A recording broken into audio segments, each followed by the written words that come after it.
based in Brussels, in Belgium. So really nice to meet you, Deborah. I see Peter and Santel. So great to see you. Yeah, thank you. How are you doing? Good morning. Hi, Anna. Ciao, Anna. Hi, everybody. Good morning and good evening. That's what I thought. Okay. Hi, Pietro. Good afternoon. Good afternoon. Good afternoon.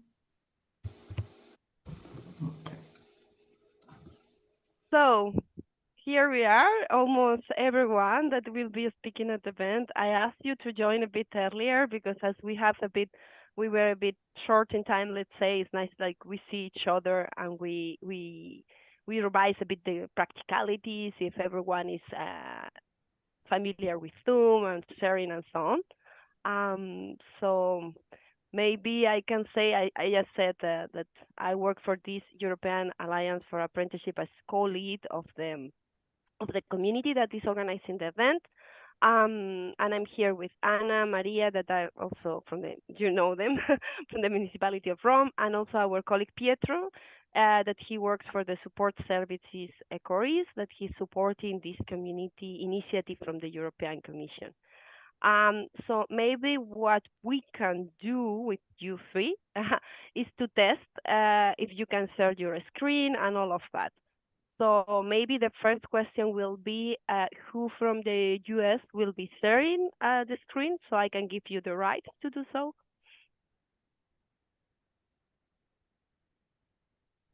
Yeah, we cannot hear you, Deborah. Okay, fine. I will share. That's okay? Yeah, sure. Okay. So I will name you, wait a second, where are you? Deborah, here. Okay, so make you co-host. Okay, perfect. Okay, so now normally you can share your screen. So you have an option that is called share screen on the back, like on the bottom of your screen. It's in green, so normally, yeah, you can see. Okay, fine. Okay.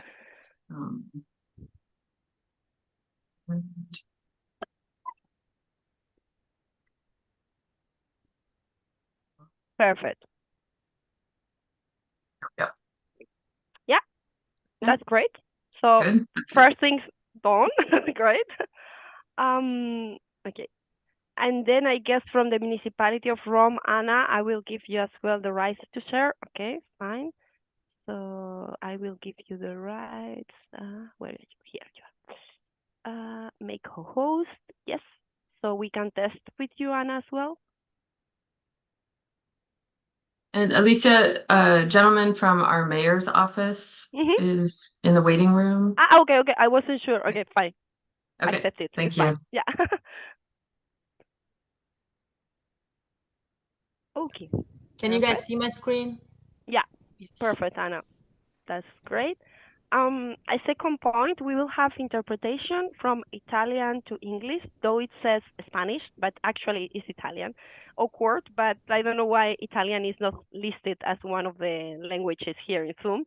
It's listed like Portuguese, Russian, but not Italian. So its name means Spanish, but it means Italian. I will explain this at the beginning. So if you don't see the interpretation, it's because you have to click on more at the really end of the bottom of your screen, and then you have the two channels. So the deputy mayor of the city of Rome will be speaking in Italian, if I understood correctly, and our colleague Elisabetta, that is the interpret that is here today with us, she will be making the interpretation for us. We have 31 participants registered from different countries, so it will going to be even from Canada, so not only US, Canada as well. We have from Croatia, from France, Georgia, Sweden, so it's going to be a larger scope of nationalities. And let's see, I know that it's going to be a lot of presentations and so on, but let's see if we can also gather some questions. If it's not like live questions, we can ask people to write on the chat so we can have some interaction and see their comments. I don't know if you have any questions at this point, or it's fine for you. I just wanted to test that you can hear me. Yeah, Okay. perfect. Okay, I was having issues earlier. Yeah. Thank you. Maybe what I'm going to do is to share actually the background presentation, so it's the general one that we are using, so we can see a bit the agenda and everything. But wait, normally you can see my screen, like that I test as well. Okay, there we go. So yeah, so this is the agenda. We will start with me welcoming and giving some housekeeping rules. Then we will make an introduction and institutional welcome. So I will start just introducing the community, then the colleague from the commission will be joining, then the mayor of Italy, mayor of Italy, the deputy mayor of Rome, that starts well, and then the mayor of the city of Tacoma. Then we will go through the presentations from your city and Rome, and then let's see, we have time for the floor is yours. It will be nice if people could have some time to ask questions, but I know it might be challenging. So yeah, this is the technical aspects. Maybe here I will write slash Italian Spanish so people understand. Yeah, we will be actually live web streaming the event and also recording. So then the recording, it will be available. Yeah, and we will be sharing the presentations after. So this, I will do it. Then I will introduce the community and the role of cities because it's the context of the event. So I just have one slide, so it's a lot of information. I will go quickly because the person from the Commission, actually, the European Commission, is leading this. So I'm sure she will say some more words and so on.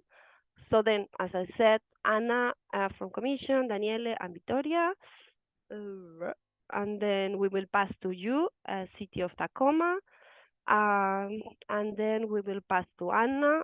I think the floor is yours if we have time, and that's all. So that's the plan for today. Let's see, 1 hour, challenging, but why not? Yeah. I have a question, Alicia. Will they have access to the chat to ask questions while we are presenting, or are you going to ask them to wait? What do you prefer? I mean, as the chat is open, because in Zoom it's always open, so people always can write. Even if they ask questions during your presentation, we will just ask at the end, so it's not going to be while you are presenting. Okay. Yeah. That helps. Yeah. Thank you. Yeah, it's really exciting because it's the first time that we organize something, in my case, with US, so I'm really pleased to see and to connect with you. So I have a question. Too. Sure. Yeah, you have questions. Yeah, so I have a question, since this is the first kind of international meeting that we're having. Since we are from America, are there any protocols that we should be aware of in Europe or over in Italia? I don't know. Maybe Maria, you want? I will say no, but I don't know. Maria, you want to reply?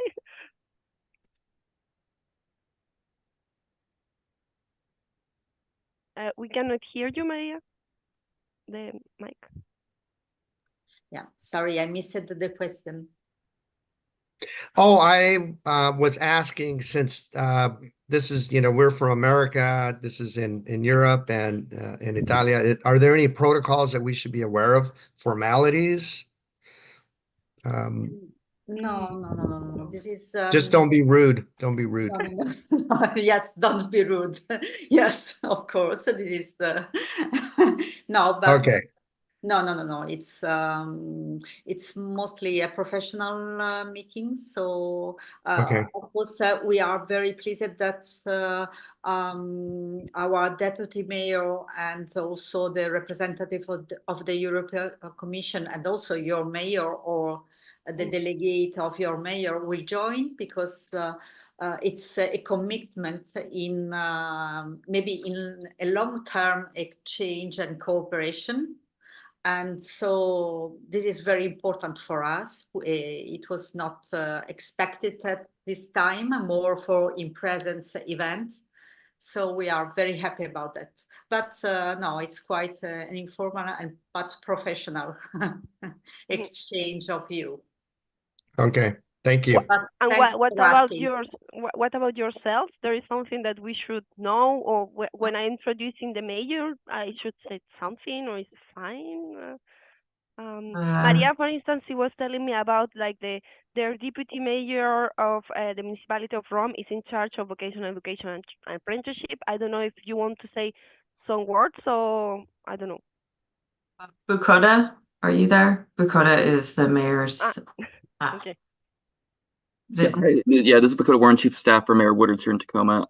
No particular protocols for introducing her, just introducing her as mayor of the city is plenty fine. But I did have a quick question since I'm chatting here. For the interpretation, is it happening in the background, or is it as she's speaking to ask, should she pause between statements for translation, or can she just go through her remarks and there's translation happening elsewhere? Maybe the interpret can reply, but it will be, I think, a live interpretation. I assume, right, Elisabetta? I think she's hearing you. We don't hear her because she's speaking in the English channel. So you have to choose in more. So if you go to the really end of your desktop, so you have a line with different options. Share screen, start summary, and then there is more. And normally there you have an option that says interpretation. And if you click English, you can hear her. Can you speak, Elisabetta, to see? Now I'm hearing you. Yeah, but basically I think that the question was whether speakers should be aware of the interpretation, but I think not. So everyone can intervene normally, and then for those who wants to be, in the Italian version or whatever, they will just click on the more, and Alicia will explain everything, I think, at the beginning. But all the speakers they can start in English or in Italian without any problem. So even the mayor can do the welcoming and introduction in English without waiting for the translator. Exactly. Perfect. Thank you. Yeah, I will. As you mentioned, Pietro, I will say like to hear the Italian in English, you have to select the English channel. That's I hope I will say correctly. Okay. Otherwise, yeah, but they can speak in their own language, so it's perfect. Okay. Okay. Any more questions? Otherwise, everyone is here, so it's great. Well on time. What time is now in US? Around 7 or something? Okay. Quite early, or at what time do you start working?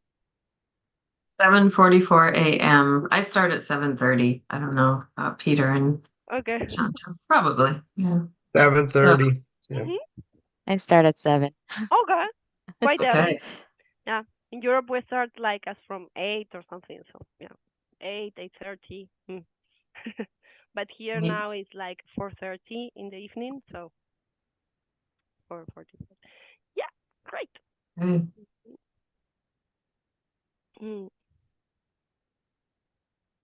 Right.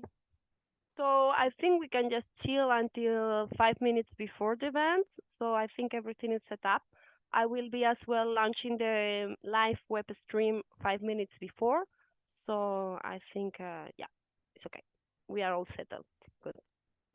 Oh, one more question, Alicia. Sure. Would you be, there's a feature on Zoom where sometimes we promote, it's called promote participants to panelists. And then the spotlight. Yeah, the spotlight, you mean? Like making them big in the screen? No, it wasn't that. It allowed people to speak and such. I see we are listed as participants, but maybe I know. Yeah, it's because this actually is as a regular meeting. You have two options in Zoom. Like one is meetings or the other one is webinars. And with webinars, you have the options of what you said. So this one is a regular meeting Zoom meeting. meeting. Okay. So I don't have that option actually. But yeah, the rest of the people, I understand what you mean, but no. Okay, we're in a meeting though. Yeah, okay. we are in a meeting, Okay, but thank you. should be fine. All right. Alicia, could you please check whether Anna Barbieri from the Commission is in the waiting room? There is no one in the waiting room. Okay, So, perfect. yeah. So yeah, as soon as I see her, I will You know, Pietro, if she will have a presentation or she will be just No, speaking? I think they will only intervene at the beginning, like a couple of minutes, to Oh, also great. say thanks to to both mayors to be here, Okay. and yeah, it should be a couple of minutes presentation. Yeah. Okay, great. Yeah. Yeah. I just Ali- make some words about the EAfA, but I guess Anna will explain better. I will say it so it's fine. Yeah, sorry, Santel, you were about to say something? I was just gonna ask, do you mind walking me through how to do the be able to hear the interpreter again? When I go to more, I just see chat and show chat previews and captions. Yeah, I see. But normally, if it's not there, it's next to record, the option record. No, you don't have that Oh, option, right? oh. You have share screen, Uh-huh. probably, and A then share there is like a screen. globe Oh, that it says yes. interpretation. Yeah, right. Thank you so It's much. because you have all the options displayed in your, yeah, Yeah. so that's why. I will say it so. So you have the two options, English and Okay. Spanish. Thank you. You're welcome. Okay. Anna is on the, okay, now Anna is here. So you will, Anna is from the European Commission. So she's yeah, joining us now. Okay. So I think all the speakers, except of the mayors, I guess we will connect a bit more closer to time, but it's fine.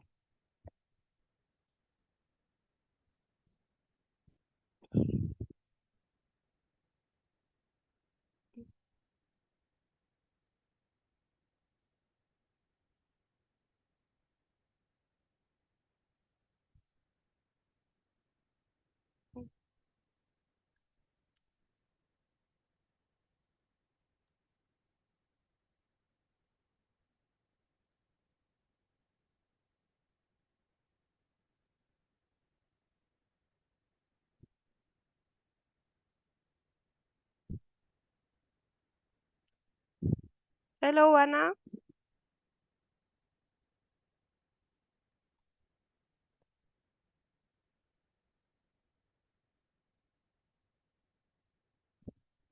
Mm.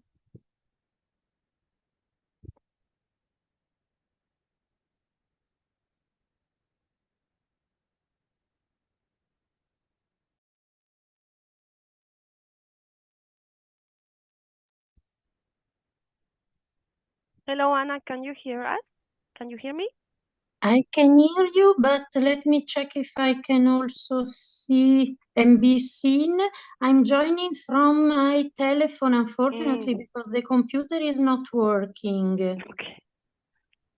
So I will be very, yes, I will be a bit, everything is very small then on my Okay. computer, because I don't know why, but when I try to open, because I have Zoom, etc., and I've never had problems, but today, when I click on the link that I received as with other people, it says launch the meeting instead of join the meeting, and it's not giving any sign. So when I click on launch the meeting, it doesn't work. Indeed. Anyone else had that problem when you joined the meeting? Yes, I did, but you actually have to click on the connect through the browser.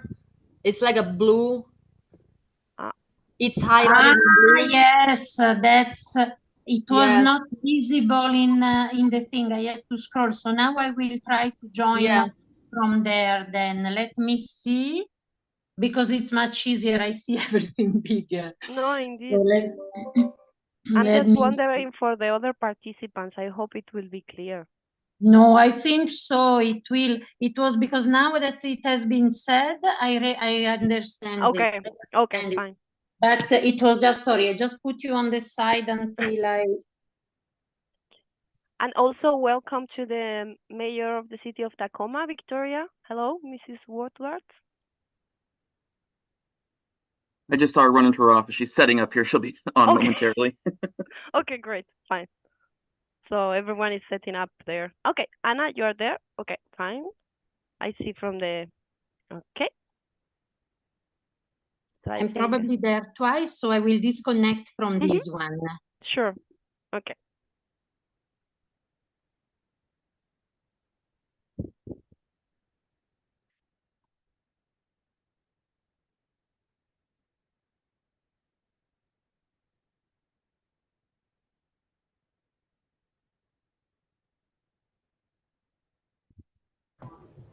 Do you hear me now? Okay. Yeah, and we see you well.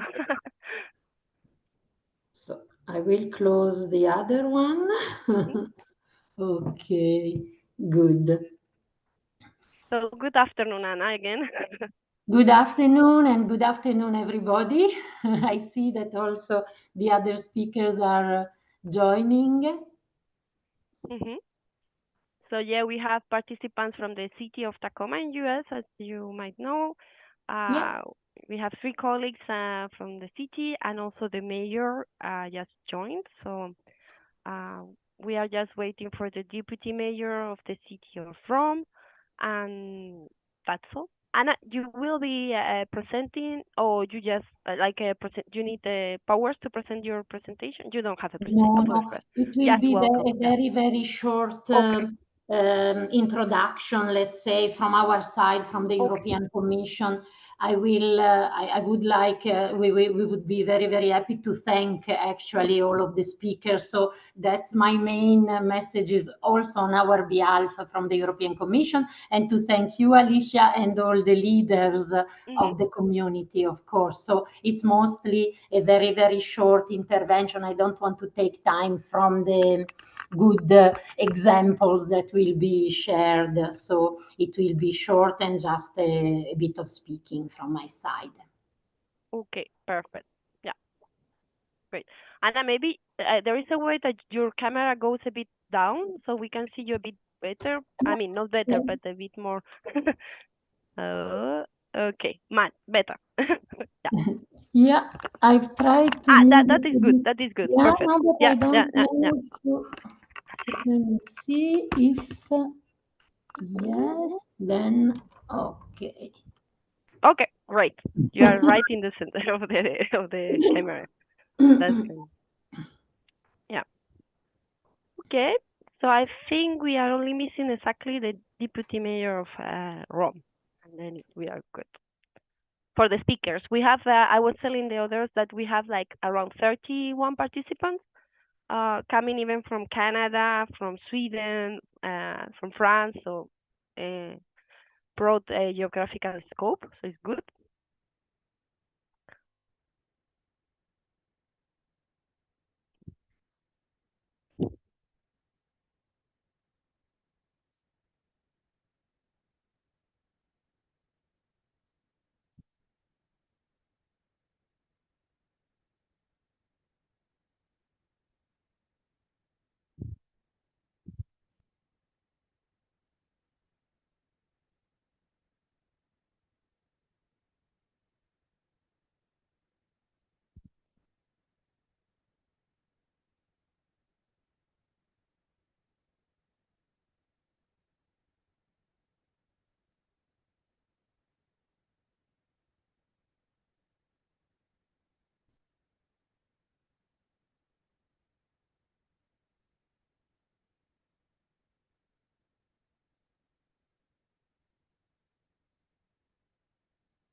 What time is it in the US now? Morning, early, or? Yes, it's about 7:55 here in the morning. Oh, so a double thank you then to you for being so committed with us. Oh, no worries at all. We get started early anyway, so it's exciting.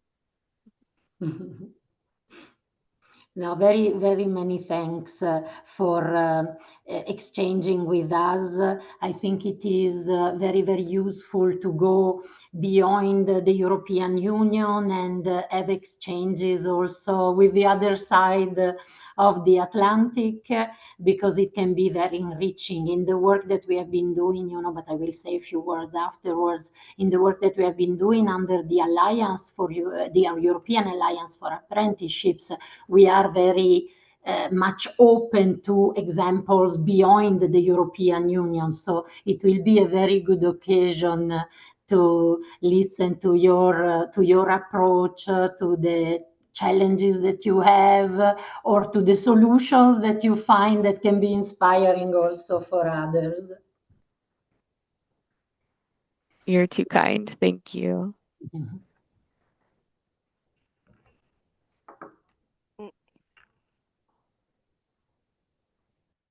Well, Hello. good morning, everyone. Good morning. Chantel, she told a little bit of a lie. Some people are early morning people. The mayor of Tacoma is not. I don't get started early. Apologies for having this That's time. okay. That's all right. I am honored to join all of you this morning. But Chantel might be an early riser, but I just want to be really clear.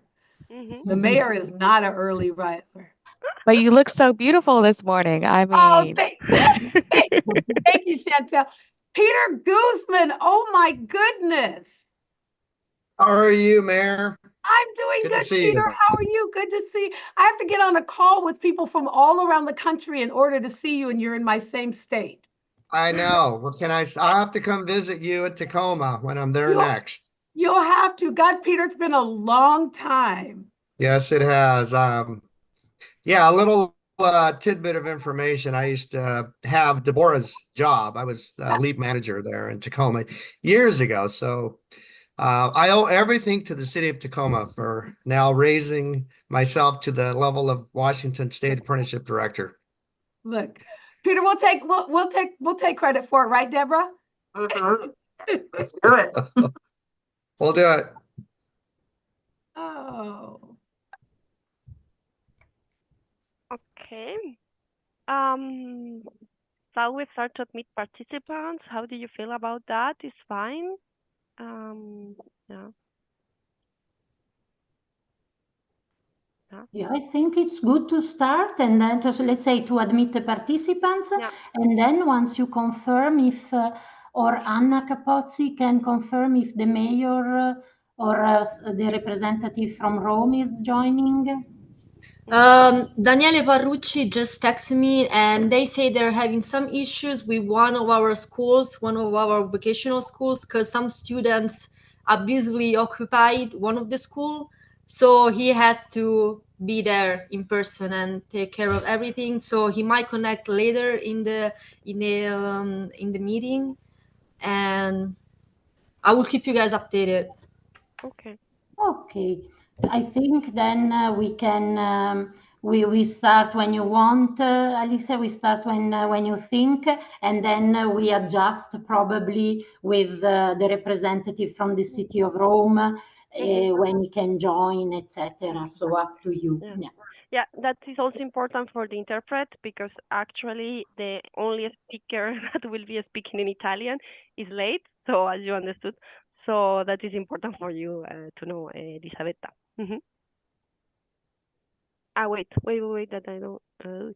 Wait a second. That if I don't open the channel, I don't. Okay, now. Yeah. Yeah.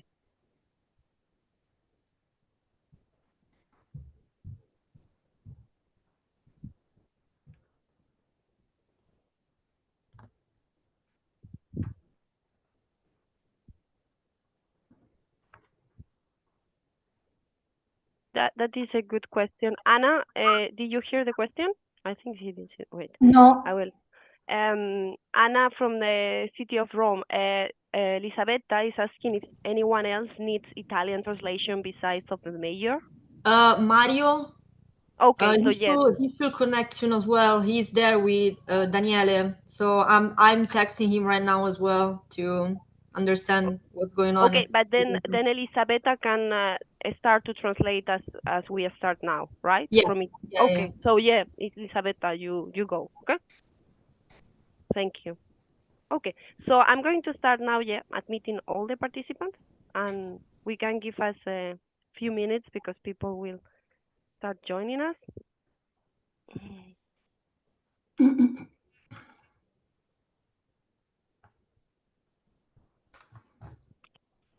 Hello, everyone. Thank you for joining us. We will start in a minute, so we are just setting up things. So, okay.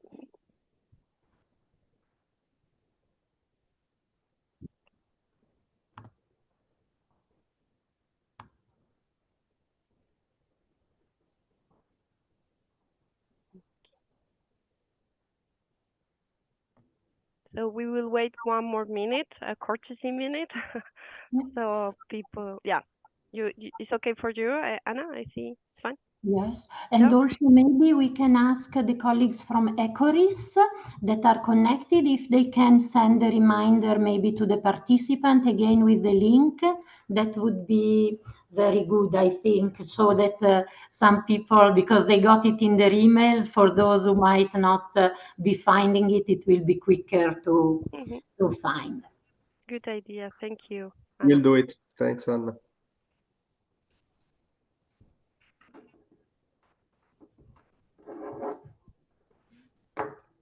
I'm gonna start sharing my screen.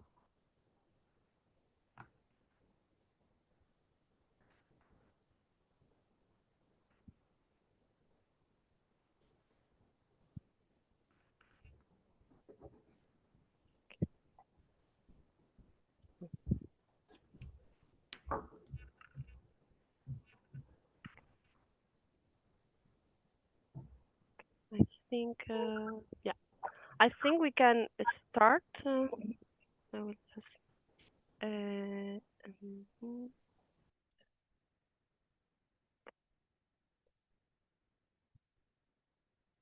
Okay. Okay, fine. So we are going to start. It's fine. So welcome everyone to this first per learning webinar organized by the EAfA. So the EAfA is the European Alliance for Apprenticeships. On the role of cities in fostering apprenticeship, discovering best practices between the European Union and the United States. My name is Alicia Gavan, and I will be conducting you during this webinar. I work for the European Association of Local and Regional Authorities in Lifelong Learning, one of the co-leaders of this community, but you will understand this in a minute. I would like to thank you all for joining us this evening, this morning, depends on which side of the Atlantic you are based on. So I'm going to start just by giving you an insight of the agenda of today. So we will have an introduction and institutional welcome from myself, from our colleague Anna Barbieri from the Commission, from Daniele Barrucci, that he might be a bit late, but he's the Deputy Mayor of the City of Rome. We are really pleased also to welcome Victoria Edwards from the City of Tacoma in Washington, United States. And also we will have the opportunity to learn more about the good practices that are around in the US, so in the city of Tacoma with 3 experts, and also in the city of Rome. And then we expect that we will have some time for questions, but don't hesitate to ask your questions in the chat box. So then I wanted just to give you some technical aspects and housekeeping rules, as we like to call. There is Italian English translation. It's called Spanish channel because we couldn't find the Italian, but this you will hear the Italian translation in the Spanish channel. So you have the interpretation available in your Zoom. So if you don't see in your menu on the bottom of your screen, you have to click on more. There is 3 dots at the end, and you will get the interpretation symbol option. You have English or Spanish channel. We kindly ask you to turn your microphone off so that during this session, everything we can hear as well. Also, you can rename yourself so we understand who is in this room and who will be participating.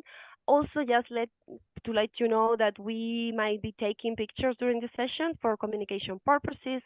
As I was saying, you can ask your questions via the chat box. We are recording and live web streaming this session, so then the recording will be available for everyone, even for those who couldn't participate, and we will be sharing the presentations afterwards. This was just the welcoming. Now, on behalf of our community, I would like to introduce you a bit what it's about, what we are talking about, and why we are today here. So we are today here because the European Alliance for Apprenticeships is an initiative that was launched by the European Commission, and Anna Barbieri will be speaking about this a bit more later on, but I wanted to let you know that this is an initiative that unites governments and key stakeholders with the aim of strengthening the quality, supply, and overall images of apprenticeship across Europe. So it's a great opportunity that today we can hear also from the US what you are doing. And also we have the EAfA communities, so this is just to complement and deep a bit more the networking opportunities of this initiative. And one of these communities is the one that is that I'm co-leading on behalf of my organization, that is on the role of cities and regions in fostering apprenticeships. Okay. So this community focus on enhancing the contribution of local and regional governments in promoting, supporting, and improving the apprenticeship system. It recognizes that cities and regions, like many of you are participating from regions, municipalities, you have a pivotal role in bridging the gap between education systems, labor market, businesses, and also ensuring that apprenticeship opportunities are aligned with the local economy. We have so far 29 members that joined the community from the European Union, including regions, municipalities, training providers, etc. And actually, this is co-led by the European Association of Regional and Local Authorities for Lifelong Learning, that is the organization that I work for, from the metropolitan city of Rome, the colleagues that are here today, and also by the Fundación Bertelsmann, that is based in Barcelona. Then our activities, we have regular presentations of best practices from the European Union countries, but also today we have our first international meeting, so we are quite excited about this. And we launched a survey to collect and to understand a bit better the role of cities and regions are playing in this, the quality and the quantity of apprenticeship throughout the European Union. And we expect that these results are going to lead to a deep understanding of this, and also maybe organizing a conference in Rome in the spring 2025. So this is us. So that's why you are here, and we are welcoming you today. And now I would like to pass the floor to our colleague from the European Commission, Ms. Anna Barbieri. So please, the floor is yours. Thank you very much, Alicia. Welcome to everybody. Good afternoon or good morning, depending on where you are. And I'm very, very pleased to be with you for this meeting of the community of cities and regions. Just a few words about myself. I'm Anna Barbieri, and I am in charge of apprenticeships in the Directorate General for Employment in the European Commission. This event is organized, as Alicia said, by the European Alliance for Apprenticeships. And I would like to thank, this is my main role today, to thank the leaders of the community, IRLAL, the City of Rome, Fondazione Bertelmans, for bringing the Alliance to the global stage and create this occasion today of exchanging with the city of Tacoma in the US.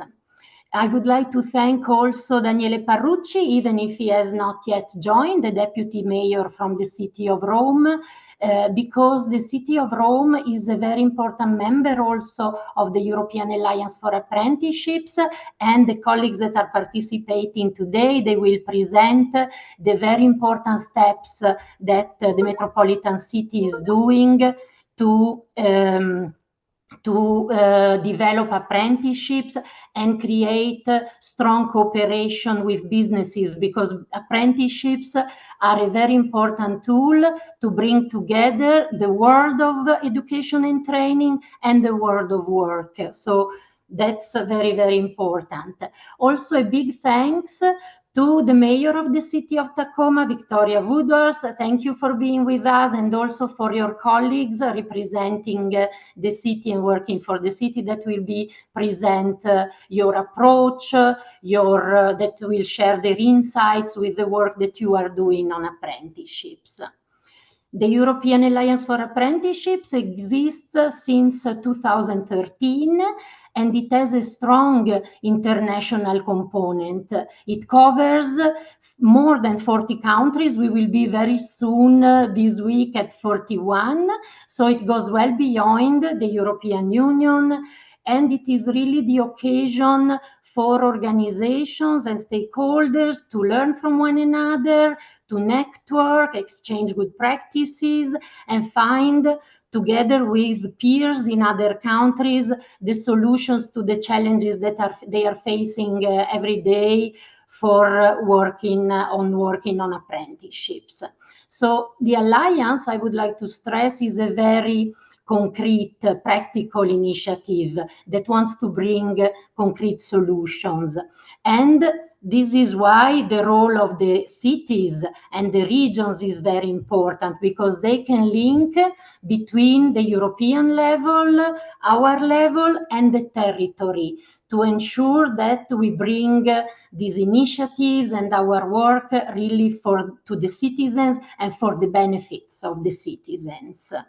So the webinar today is really a very good example of what the European Alliance for Apprenticeship can do for organizations and also among countries, also on both sides of the Atlantic. So thank you very much for being here, and really I'm very interested to listen to you and learn from your experiences. Thank you very much.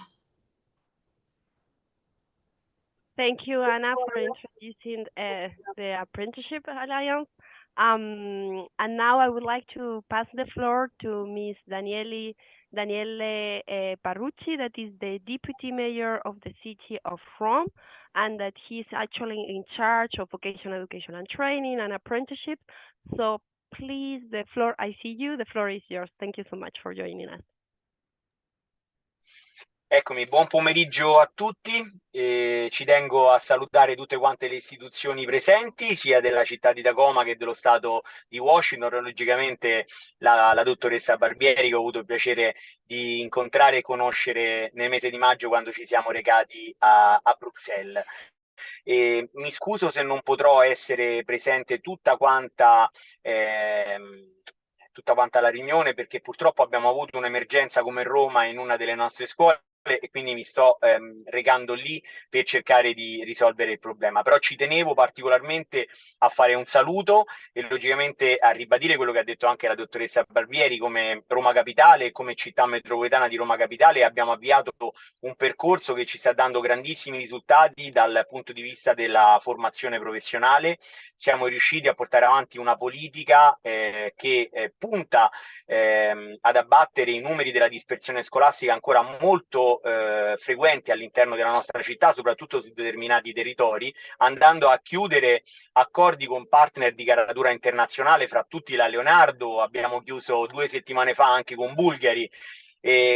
Accordi che vedono un obiettivo molto semplice, quello di brandizzare i nostri laboratori con l'azienda madrina, studiare con loro dei percorsi di formazione sulle professionalità che l'azienda stessa e quindi il mercato cerca, per finalizzare logicamente tutto il percorso di studi a una conclusione che possa vedere l'inserimento dello studente all'interno appunto del mondo del lavoro. Dal secondo anno, con il sistema duale, diamo la possibilità ai nostri ragazzi di poter andare direttamente in loco nelle aziende, partnership, andando a fare delle giornate, degli stage anche pagati quando l'azienda è d'accordo, e quindi questo logicamente è un plus che diamo a tutti quanti i nostri studenti. Abbiamo avuto in un anno soltanto il 20% di iscrizioni in più, quindi questo ci fa capire che la strada è quella giusta. Grazie dottoressa.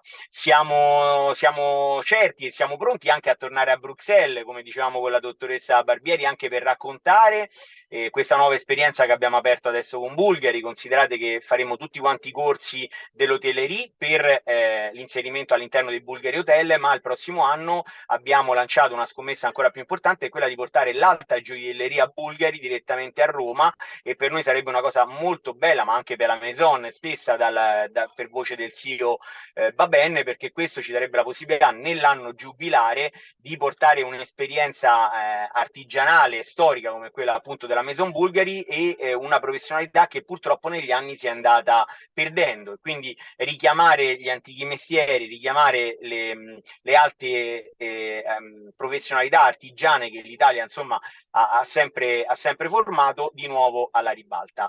E siamo pronti ad andare a Bruxelles, dire quello che stiamo facendo e ci vogliamo anche portare avanti con il lavoro che dicevamo con la dottoressa Barbieri l'altra volta, ossia che Città Metropolitana di Roma sia la capofila di tutte quante le città metropolitane d'Italia per cercare di allargare questa esperienza che stiamo facendo. E logicamente ribadisco anche l'invito che è stato posto anche dal sindaco Gualtieri nel prossimo anno giubilare in un incontro dove saremo lieti insomma di ospitarvi tutti quanti a Roma. E logicamente anche questa partnership con la città di Tacoma, lo stato di Washington, per noi sarebbe importantissima anche per allargare logicamente le prospettive anche al di fuori del contesto europeo, allargare quindi agli Stati Uniti e prendere anche da tutti quanti voi le esperienze migliori per poterle poi portare sul nostro territorio. Quindi io veramente ancora vi ringrazio di cuore e buon lavoro a tutti quanti e spero insomma di rivedervi presto per andare un pochino più nel dettaglio operativo e cercare di in maniera sinergica costruire qualche cosa tutti quanti insieme. Grazie. Grazie mille. Thank you so much for joining us, even if it was in a rush, but it was really interesting intervention, Mr. Deputy Mayor. Indeed, working with the local economies is key, and the regions and municipalities have an important role to do so. And also how we are today connecting also with other countries, even overseas, that for apprenticeships, I think is a key question as well, internationalization. And there is also another community about apprenticeship and mobility, so I think it's quite connected. So now talking about internationalization, thank you. I would like to pass I would like to pass the floor to our colleagues from Tacoma, from the Mayor, Victoria Woodward, and the floor is yours.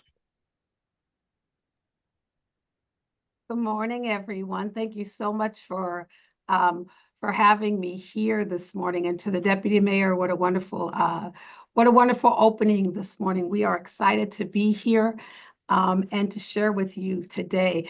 As it's already been said, my name is Victoria Woodard, and I have the honor of serving as mayor of my hometown, the city of Tacoma in the United States.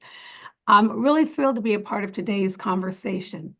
Our cities across the U.S. and Europe are the vibrant heartbeats of our nations. And through shared knowledge and innovative practices, we can empower our communities to thrive. As we all know, apprenticeships are a crucial component of this growth, offering pathways to skills development, economic stability, and personal fulfillment. This webinar represents a unique opportunity for us to learn from one another, to share our successes and challenges, and to build a future where every resident has the opportunity to succeed. By exploring best practices from both Europe and the United States, we can improve programs that support our local economies and enhance the lives of all of our residents. I am proud to have the City of Tacoma and Washington State staff on the call today to share what we're doing in our community. And I'm really grateful for Deborah, Peter, and Chantel for joining us early this morning to share their expertise with all of you.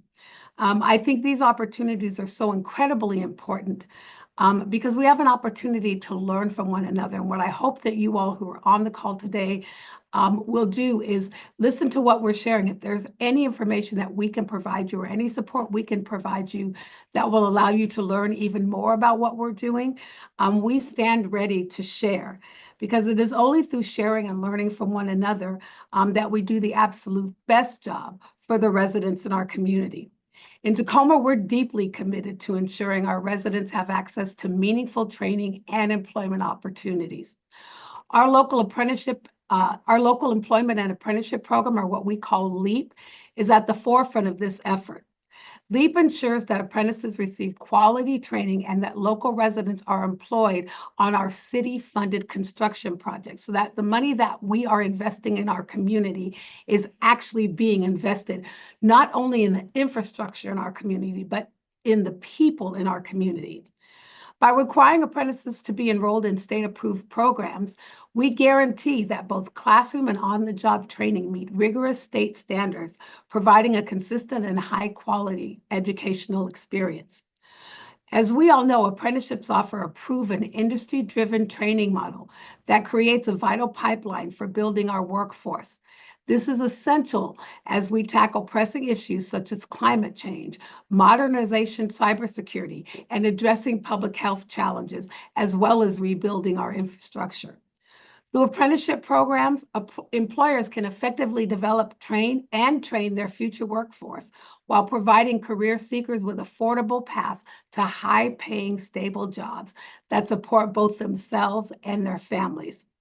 The LEAP program is a cornerstone of our strategy to improve job quality and create access to good-paying, family-sustaining jobs for all of our residents in Tacoma. I want to extend my heartfelt thanks to all of our speakers today and the organizers, and to all of you, the participants, for dedicating your time and expertise to this conversation. I look forward to the fruitful discussions ahead, and hopefully sometime in the spring having an opportunity to visit you all face-to-face in Rome. With that, it is my distinct pleasure to introduce Deborah Trevorrow, Tacoma's Local Employment and Apprenticeship Training Program Manager, who will dive into our program into more detail and introduce our other partners here today. Thank you all so much for allowing us to be a part of this, and we look forward to collaborating as we move into the future. Deborah, I'll turn it over to you. Thank you, Mayor Woodards, and thank you all for bringing our countries together to share information and learn from each other. I will now share my screen.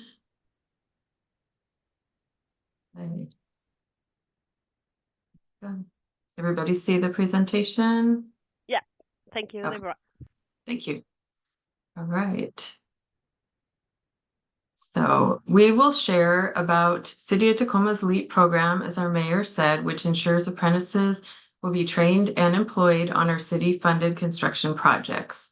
We'll hear from the apprenticeship coordinator for our state about how we ensure apprenticeship standards across the state are aligned and apprentices are then successfully trained. Excuse me. And we will hear from the apprenticeship coordinator of the City of Tacoma Apprenticeship Program in our Water Utility Division. The program involves training participants to Washington State standards. For the City of Tacoma's LEAP program, I'll share about the program's origins and purpose. We'll have an overview of how it works, how we ensure as a city we are employing our citizens and they benefit from our city-funded improvement projects. The types of projects I assign LEAP to are the construction projects and those related. We have monetary thresholds for the assignments of apprentices and local residents. We'll cover how we measure compliance with the program and how we ensure the local people have work on our projects, and what happens when contractors do not comply and employ local residents and apprentices. We'll discuss how the program does benefit workers and families and contractors. So the purpose of LEAP is to ensure opportunities for local residents and apprentices to work on our city-funded construction projects. LEAP was established by ordinance in the late 1990s to combat high unemployment rates in Tacoma, especially the areas with the highest unemployment rates. To measure contractor compliance with LEAP, we use an online software program called LCP Tracker. Oversight of LEAP is provided by the LEAP Advisory Committee, which we'll discuss later in the presentation. So the types of construction projects that have requirements, what we call public work and improvements and related service projects, involve civil projects, which are projects like road repairs and projects that are not defined as a building project. And then also we have requirements on building projects. Those are projects for which in our area a building permit is required. And we have two types of LEAP requirements. One is the local employee requirement. 15% of each project labor hours must be performed by residents of Tacoma or residents of what we call our local economically distressed areas. These can be both apprentices and journey level workers. And then we have our additional apprentice requirement. So big focus on apprentices. 15% of the project hours must be performed by registered apprentices who live in the area served by our utilities. So this is an additional 15%. The threshold for LEAP requirements, if it's a civil project of $250,000 up to $1 million, we have the local employee requirement. If it's a building project starting at $750,000 and up, still the local employee requirement. And then projects that are estimated at $1 million and up have both the local employee requirement and the additional apprentice requirement. To measure compliance with these workforce requirements, all of the project payroll, so the main contractor and the subcontractors, must be entered into the city's online system. We use this tool to determine how many hours were performed by these employees. And this goes by their addresses.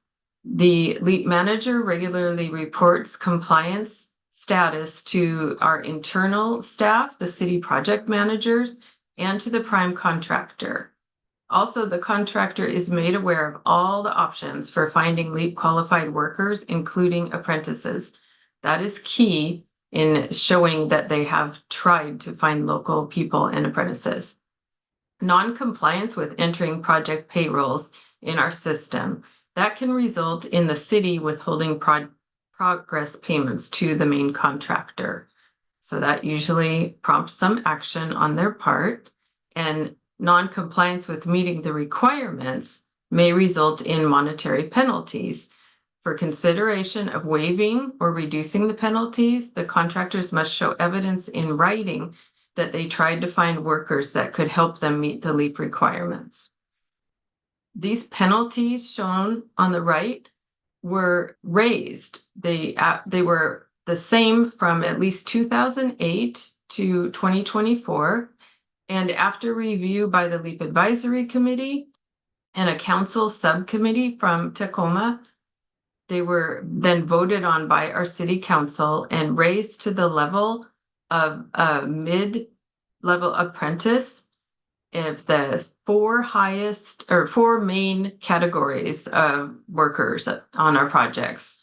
It was carpenters, truck drivers, laborers, and power equipment operators. That amount per hour came to $60 per hour average. And so by the chart, you can see the previous amount was $10 per hour if they met 0 LEAP hours. Now it is $60 an hour if they meet 0. So for example, I used a project where they did not meet 2,900 hours. With the raised rates, what used to be a penalty of $7.5 per unmet hour, so right here, would have resulted in a penalty of $21,750 US or 19,908 euro. With the raised rate of $45 an hour, the penalty for unmet hour is $130,500 or 110,450 euro. Also, LEAP benefits workers and families by ensuring opportunities for their employment. They can learn a trade, fund their families, and it can make them have pride in their community and the work they have done. Contractors benefit by putting local residents to work and training the next generation of tradespeople. The LEAP Advisory Committee meets 4 times a year. We've made the committee of constituency groups that are very wide and are very helpful to planning and running the committee. We have actual residents of Tacoma and then construction companies that do business with the city of Tacoma. We have members of a local Native American tribe called the Puyallup tribe and members of organized labor or unions in our area representing various industry crafts. And then we have representatives from community-based organizations similar to your Rome Community Foundation. We have our city staff and schools that go representatives from youth through university. While we were combining improvement to the program, we have the 3 layers to discuss: the advisory committee, the city council subcommittees, and the city council itself. We sometimes are provided with recommendations to provide further research to establish our points, say our point of adding the additional apprentice requirement to our projects. And until Tacoma Municipal Code revision of LEAP in 2018, we only had 1 requirement. It was the utilization of local employees and apprentices, and the utilization average was 17%, with the requirement being 15%.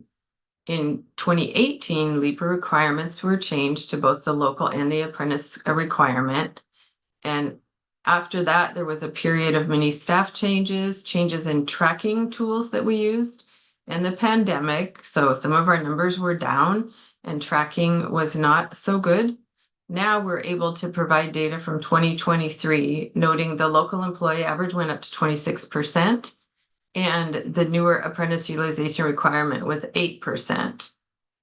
We had a period of not enforcing penalties, and the numbers were down, and now we are enforcing them again, and we're counting on more compliance with LEAP and more hours for our apprentices. And with that, we go on to Peter Guzman from our Department of Labor and Industries.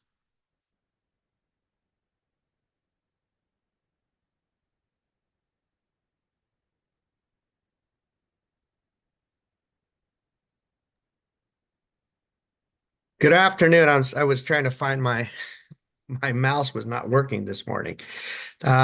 Peter Guzman, I am the Apprenticeship Program Manager for the Washington State Department of Labor and Industries. We are the entity that oversees and regulates Washington State Registered Apprenticeship. What Deborah has just gone through is a local program of Tacoma, Washington, that utilizes apprenticeship as a model to spur economic activity, specifically workforce opportunities for its residents under the apprenticeship model. I'm here to give you an overview of the Washington State. Okay, are we back? Okay, there we are. The Washington State Apprenticeship and Training Council is the ultimate authority of approving registered apprenticeship in the state of Washington. We at Labor and Industries, in the apprenticeship division, we are the administrative support. So we have this dual relationship, regulatory council, and then we at L&I are the admin support for that.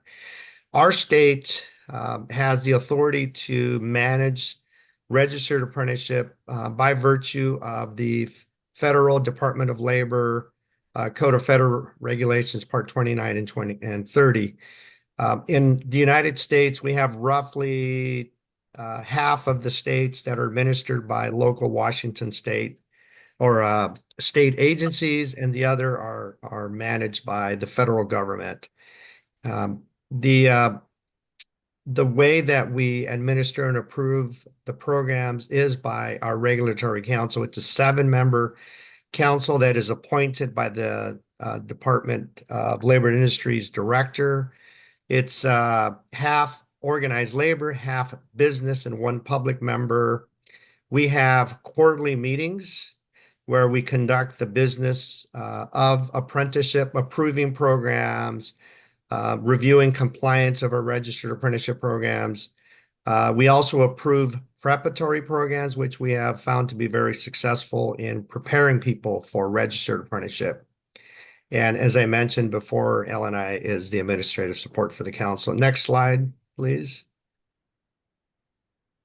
So registered apprenticeship, I know that Deborah and even Mayor Woodard's described what is registered apprenticeship. Like I stated, we have the authority to manage registered apprenticeship by virtue of being granted the authority by the Department of Labor. We as Labor and Industries issue credentials whenever an apprentice that is going through their term of apprenticeship completes their term.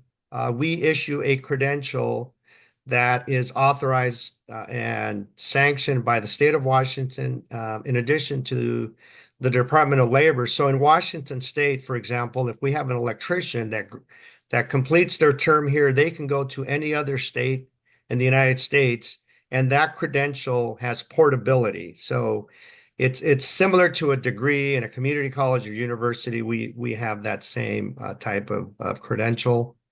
As I mentioned before, we as the administrative arm perform annual compliance reviews to ensure the apprentices are progressing in their on-the-job training and classroom training as specified in their standards. So let me explain a little more about what that is. So I mentioned electrician. We have roughly 200 different occupations that our entities have completed and been approved for apprenticeship. Most of them, 85%, are in what we call building and construction trades that work on what Deborah said, these public works construction projects, whether it's federally funded, state funded, or funded by a municipality. And that, let's say, electrician that's working on a project, electrician is 8,000 hours of on-the-job training, which is roughly 4 years. We have a commensurate classroom training requirement of 144 hours per year. So at the end of that experience, that electrician that is mentored by a journey level experienced electrician has mastered their trade. And apprenticeship, as we know, came from the guild ages in Europe years ago. And we have copied that model. So when they finish that experience, we at LNI ensure that their training has been completed, complied with, all of the documentation.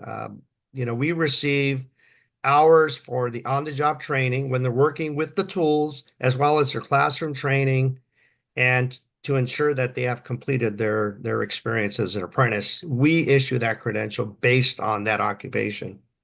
And for certain occupations like the electrician, they have licensure requirements, which means an electrician also has to have an electrician card to be able to work as an electrician together with the completion of an apprenticeship. So those two together is what we oversee to ensure that they are compliant.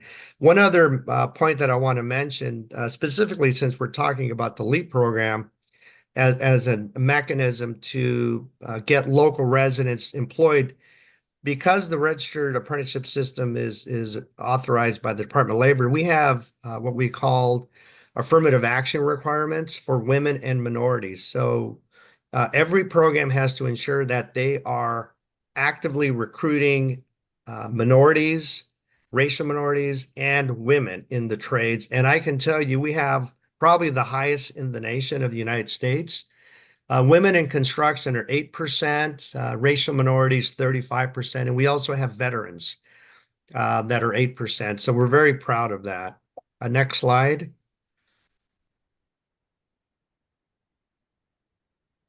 And here's what I mentioned before in terms of what is a registered apprenticeship model, which I think we've heard.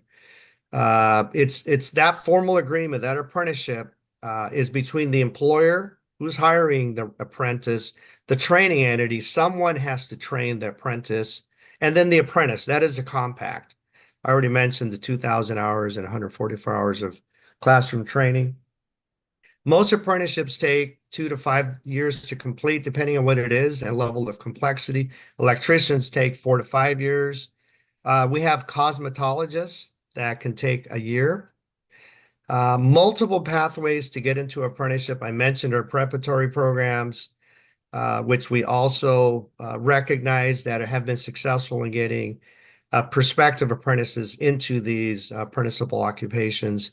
And the other thing here that we are continuing to hopefully solidify is like the electrician. Once you become an electrician, you don't end there. You have continuing education to ensure you're up with the materials and the training, the application. And in working with our community and technical colleges, we are in the process of trying to also grant an associate's degree, which is a 2-year degree as part of that experience. And the next slide. Like I said here, we have roughly 200 registered programs, spanning about 34 participating employers. We have 19,000 active apprentices as of last year, and we are registering 7,000 per year. This is statewide, and roughly 80% are in the building construction trades. The other 20% are in the non-trades. We have a new teacher apprenticeship that we're just starting, licensed practical nurse. Very excited about the new non-traditional occupations. And like I stated, we have that 13% active female apprentices is for all apprentices, but construction is about 8%. Next slide. And I think that's it. So I have the privilege of introducing Chantel Broussardi. She is the apprenticeship and internship program manager for Tacoma Water. So take it away, Chantel. Thank you, Peter. Good evening, everyone, or good morning, as everyone is saying, depending on what side of the Atlantic you're on. My name is Chantel Broussard, and as Peter mentioned, I am the Apprenticeship and Internship Programs Manager for the Water Department at the City of Tacoma. We have a long-standing state-registered apprenticeship program that is 38 years old and is a joint apprenticeship with our local 483 union. The position for our apprenticeship is our water utility worker, which work on our construction crews for our water distribution department. They work on the installation, the maintenance, and repair of our over 100-year-old municipally owned water system. Our apprenticeship is a 2-year program that requires 3,000 on-the-job training hours, 11 after-hours classes that they also receive college credit for, and 6 months in each step of our 4-step program. So we engage in a range of several best practices, some of those being maintaining good records for our annual compliance reviews that Peter mentioned that we would send to the state. We also have monthly meetings with our apprenticeship committee, which is made up of 4 members of our labor side, as well as 4 members of management. And then we also have quarterly meetings with each apprentice to maintain open communication, to provide a space where they can ask questions, share any concerns, or even just specific learning requests that they have. And then next year, we'll be starting one-on-one meetings with them. So with myself and each of the apprentices that they can share any concerns or just to talk about career progression, whatever they'd like in those spaces, since sometimes in the quarterly meetings, it's with a larger group and that's made up of management and other journey level folks. And so if they just want to have that one-on-one conversation, we'll be having those quarterly as well. So our water utility worker position is a very foundational position for Tacoma Water.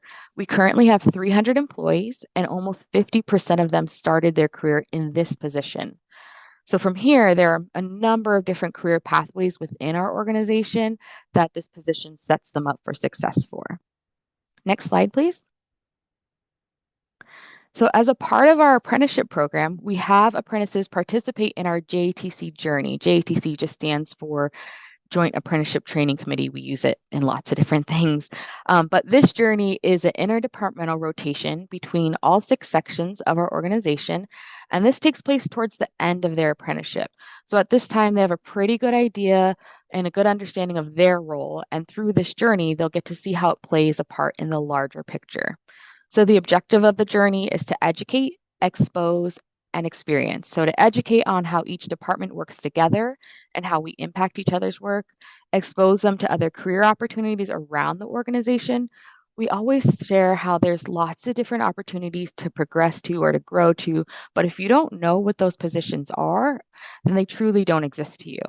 So then in doing this, it gives them the chance to experience the day-to-day in each of these positions, allowing them the chance to find something that really sparks their interest to pursue. Or on the flip side, it's something that they can learn and say, wow, that's a really interesting part of water. I'm so glad that you do it, but it's not for me. Next slide, please. So another best practice that we have is to sustain a strong outreach program by organizing multiple annual events to help City of Tacoma residents find employment opportunities in their area. Oftentimes, people don't always think about where their water comes from, for instance. They just go to the faucet and they have the expectation for it to just be there. I myself grew up in Tacoma, and my only recollection of public utilities was walking across the crosswalk to the big glass building with my dad to pay the bill. I never once thought about the thousands of jobs that were there working to keep our city running. So in my current role, I really enjoy the opportunity to share the various job openings with our community. So a few of those events that we do are our Tacoma Public Utilities Apprenticeship Expo and our Women in Trades event. And what those are is we invite the community to come, and we have each apprenticeship there to share. We have myself for water, and then we have our power apprenticeship, and then we also have some other groups from other departments around the city that are skilled trades positions that share about these opportunities and what they are, what the work is, how to apply. And then after we share about the jobs, then our human resources department will come up and share how to apply, because sometimes applying for a city position is a little bit nuanced compared to, say, applying for a fast food job or any other job outside of the city. And so they share what that looks like and what steps that they can take to feel prepared. And then after that, we have a Q&A panel. So the panel members for that are either current apprentices or folks who recently graduated or graduated and then promoted to maybe a leadership position. And then the community can ask questions about their experience. Each of them will share their career journey and how they got to where they are, what helped them succeed, what they wish they would have known. And then if the audience is too shy to ask questions, we have a few questions prepared to kind of get things going. And then after that, we have a networking hour that we move to a separate room. And it's kind of a job fair style where each group will have a table set up and the community can come and ask one-on-one questions if maybe they didn't feel comfortable in the larger audience. And then we also have a partnership with our public schools. There's lots of different events that we do, but one specifically is our utility career tour and job shadow program. And those are where some high school juniors will come in and they will get to tour each of our shops for our water shops and our power shops. So for our water shops, we have like our hydrant shop or our water meter shop, our tool room, and there's a couple others that they'll get to tour each of those, and they'll do water side and then do power, and then they'll come back for lunch, and they'll have lunch with some of our apprentices and be able to ask questions and have conversation. And then after lunch, they choose which of the shops that they really enjoyed to go back and do a job shadow tour for the remainder of the day for 2 hours. And then we also have our community partnerships that we partner with that are grant-funded pre-apprenticeship programs. So the preparatory programs that Peter mentioned before, we partner with a few of those in our community to share these opportunities and explain how they can apply. Skilled trades and construction can often be male-dominated fields, and this can create barriers for marginalized and underrepresented communities. So raising awareness about the opportunities in these areas is essential for fostering inclusivity and diversity. We partner with several grant-funded programs that provide training, mentorship, and resources that can help break down those barriers, making these careers more accessible. Next slide, please. So the grant-funded pre-apprenticeship programs that we partner with are really imperative in helping us ensure that folks in our community have a future in our organization. They are skills bridge programs that invite students from Tacoma's marginalized and underrepresented communities to get modern training, upskilling and reskilling, including the technical and soft skills needed to qualify for entry-level jobs at the city. At Tacoma Water, we have 3 project status positions. Those are temporary positions that we strictly hire from the graduates of these programs. They are a part of our Tacoma Training and Employment Program that we often refer to as TTEP. And every 6 months, we evaluate and review their progress in these positions, and with the possibility of extending them up to 2 years. The intent of these positions is that they're able to use these skills that they learned in the pre-apprenticeship program and grow them in these project positions to be able to progress into a permanent position with us upon successful growth. We've utilized TTEP since 1999, and we've had a total of 34 program participants, and 16 of those resulted in permanent water utility placements. The individuals shown here, they started their career in these positions and are continuing their careers with us. The top row of employees are now all in journey level and or leadership roles. And with that, I'll pass it back to Deborah. Thank you.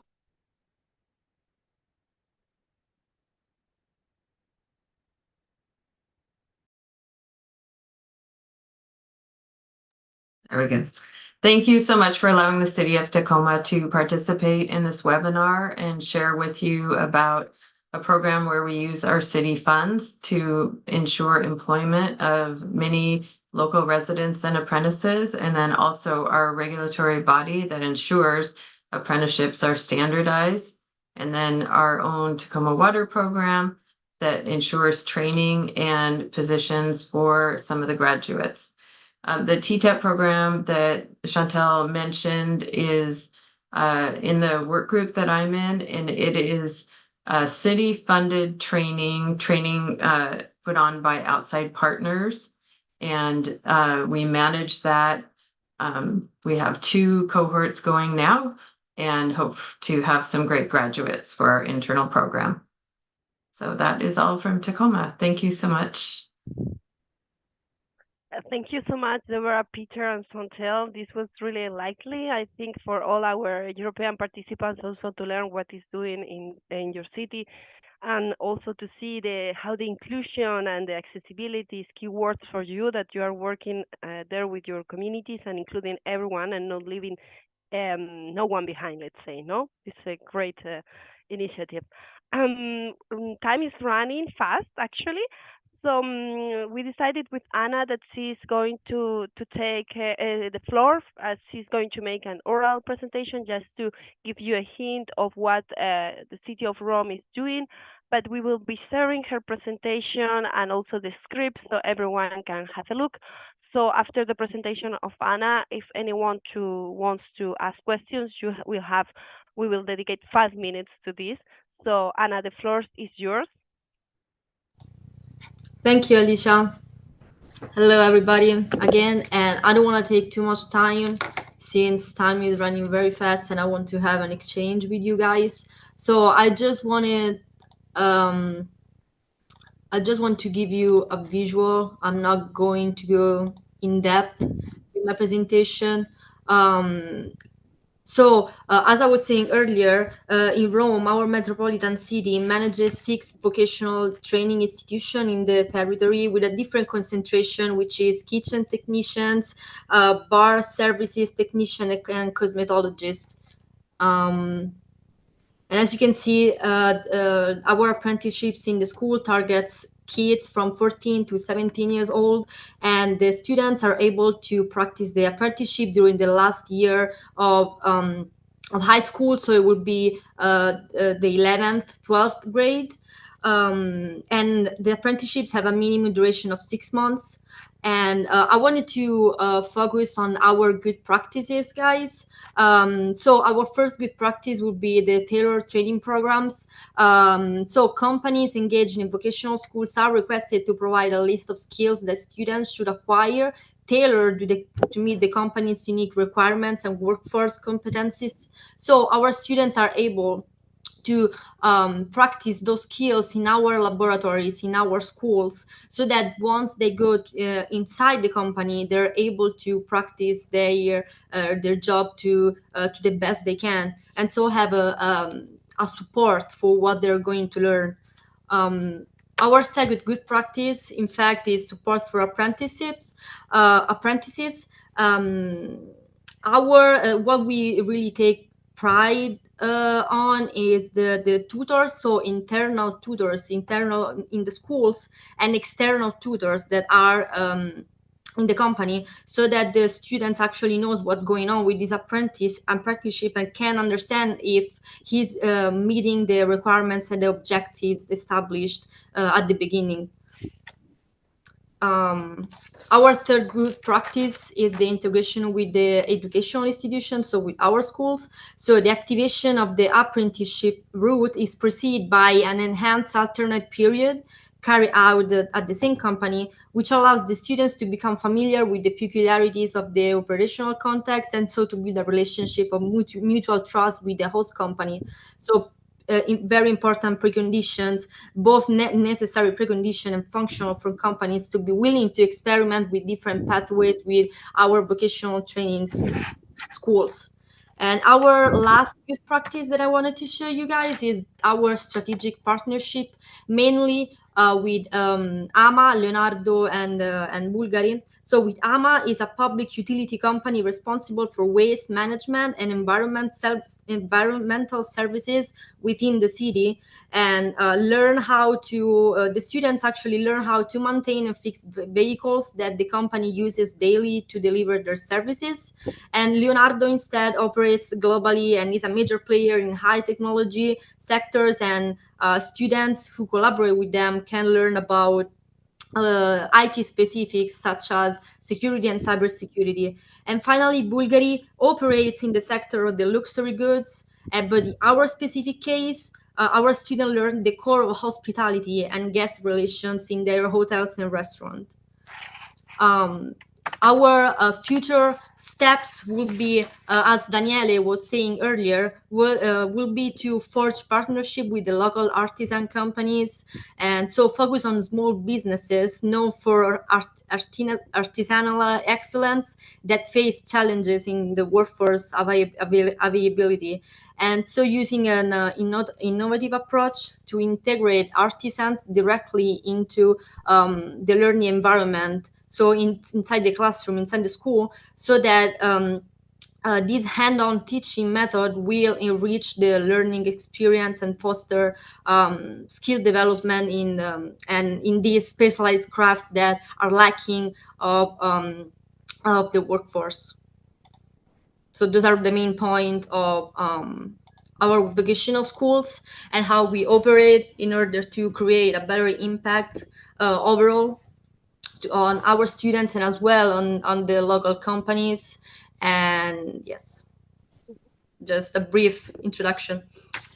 No, thank you, Anna, because actually we see some similarities also with what the U.S., the city of Tacoma is doing, because and how the public authorities are investing in their people and in their communities, and I think this is really, really important, and how the power to the public is also in combination with the local companies make the regions and the municipalities much more powerful and aligned with the economical growth. No, okay, we are about to finish, but I think we can grant ourselves, if you have still time and you want to ask questions, we can have 5 minutes for some discussion, if you agree.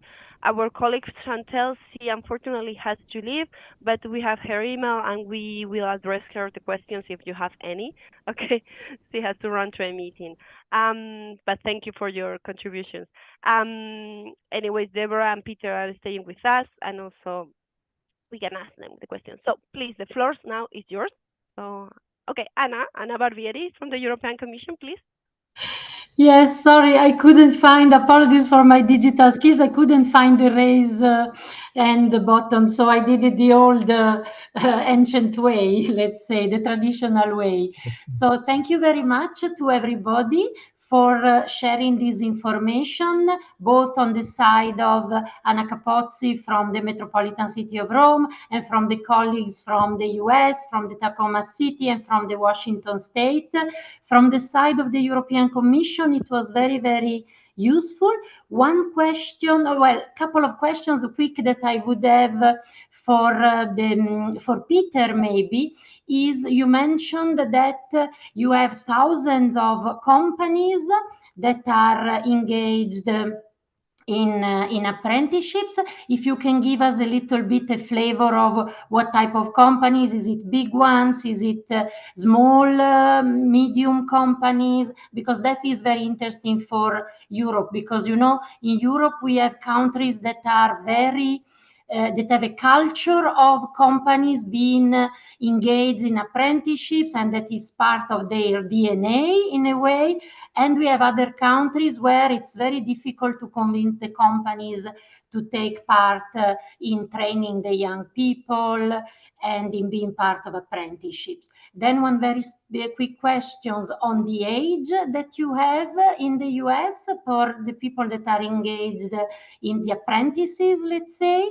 And one comment for the future, because maybe today it's a bit too short, but we are very interesting when you were mentioning the portability of the credentials that you give to apprentices, because in Europe, you know, with 27 countries, we have sometimes organizations and stakeholders that are telling us it's very, very difficult from one country to the other, also to have the understanding of the qualification that the apprenticeship has received and making it usable in another country. But that is a very big parenthesis, and we might have a next occasion for discussing that. So the main two questions would be the age and the involvement of the companies. Thank you.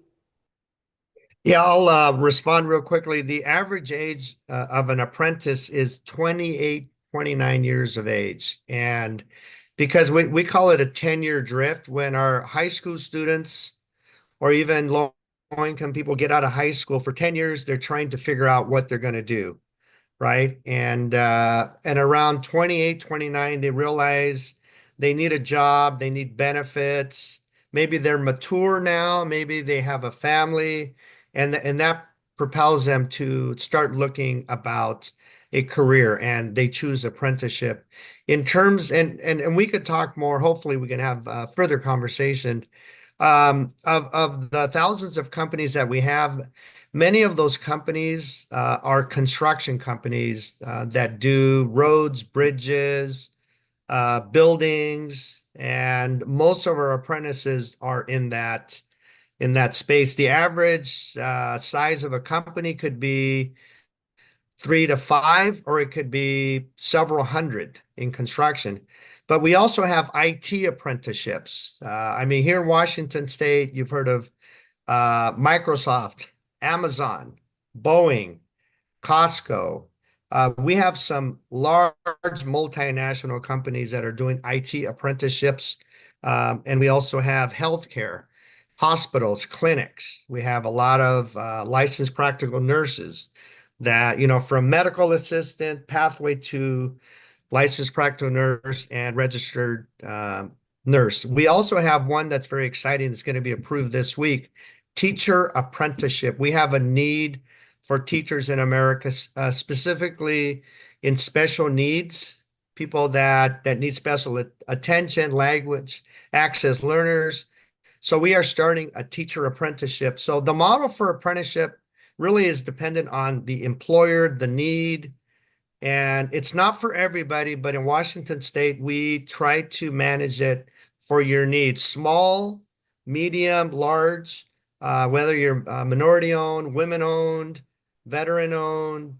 We have also Native Americans here, that we have Native American preference, right? So we try to encompass everybody, and we at Washington State try to manage that to make sure it's right for the apprentice, that if you enter this occupation or trade, you will complete it with that portable credential that allows you to go anywhere in the United States, which similar would be in Europe, right? From Italy to France to Germany to Holland. I'm a soccer player and a fan now. I can't play soccer, so I am very familiar with your countries, especially Italian soccer. So anyway, I will stop there. I do have to get to another meeting, but I hopefully welcome the opportunity to continue this conversation, and I would love to go to Rome as well. So with that, thank you.